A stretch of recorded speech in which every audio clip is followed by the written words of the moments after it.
But the problem is daunting.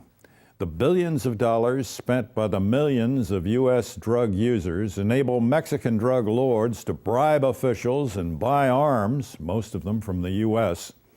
Over the past 3 years, as the cartels have fought each other for control of the market, 15,000 people have been killed, many of them mutilated. Our correspondent Lucky Severson visited the Mexican city with the worst drug violence, Juarez.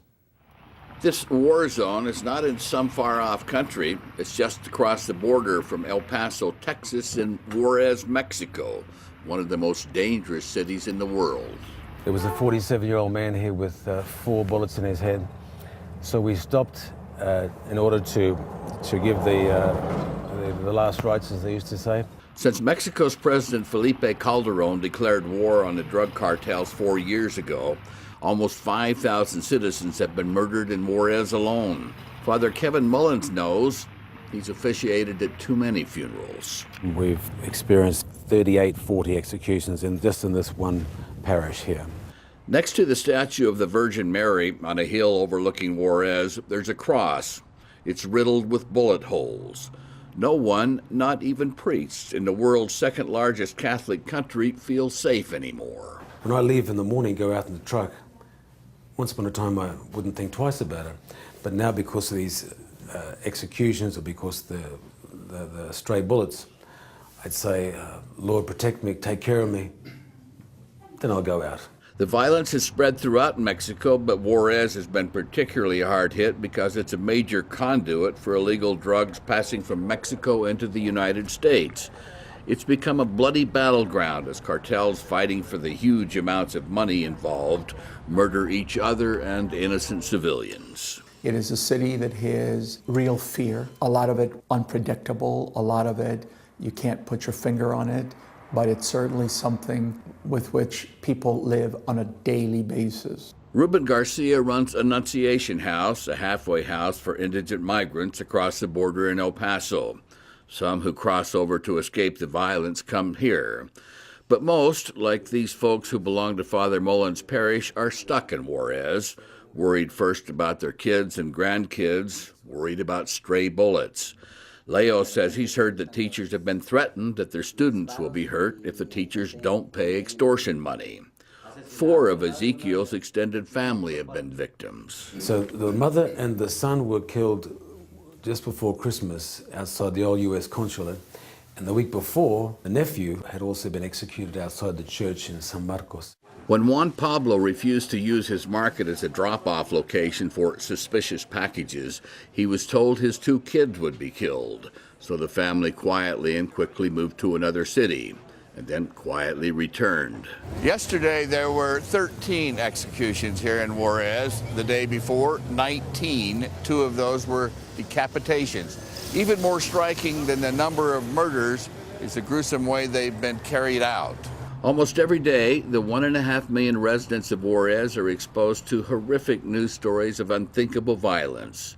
A mere shooting hardly gets any attention. Shooting people is always terrible. But when they dismember them or when they strangle them with barbed wire, it's horrific, the results. Well, decapitation is fairly big around here. Mario was stoned to death down below there. You see the cross. Right. A gentleman called Lalo was stoned to death up this gully. Father Mullins says it's as if Juarez has become Satan's stomping ground. You're not willing to concede? Not yet, no. Because I think it's evident from the scriptures and also from history that the good overcomes evil. Most everyone agrees the one reason so many people are enticed by all the drug money is that so few here have jobs. Because of the violence, tourism has dried up and more than 6,000 businesses have closed, leaving tens of thousands unemployed.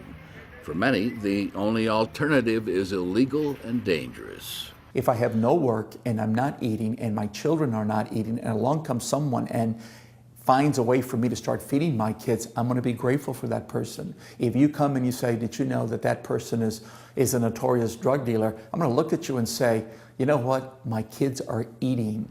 One of the biggest problems in Mexico is a lack of trust in anything to do with the government. Politicians, police, the army, you name it. Of every 618 executions, 20 are investigated. Only investigated, Only 20. not even solved, but just investigated. Investigated, 20 out of the 618. So any talk of investigation is really a joke. The corruption that is affecting Mexico is very, very pervasive. It includes most of Mexico's institutions to a level that would probably be mind-boggling to the average citizen in the United States. What would it mean for the average U.S. citizen to wake up and to realize, I cannot call my police department because I cannot trust my police? One institution that Mexican people have always had faith in is the Catholic Church, in part because almost 90% of the over 142 million citizens are Catholic.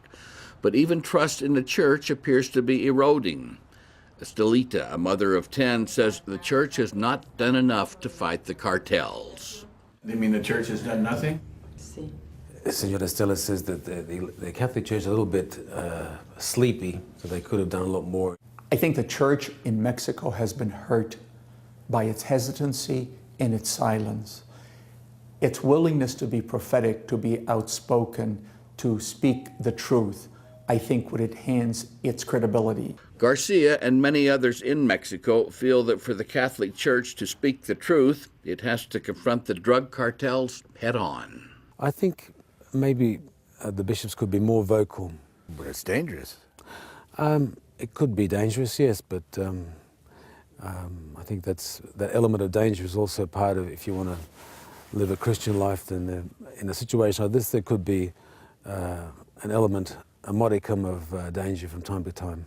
The Mexican Council of Bishops estimate that about 2 out of every 10 priests face serious risks for speaking against drug traffickers. 1 has been killed, dozens transferred for their own safety.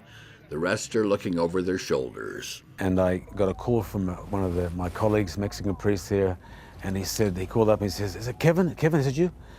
And I said, yeah, it's me.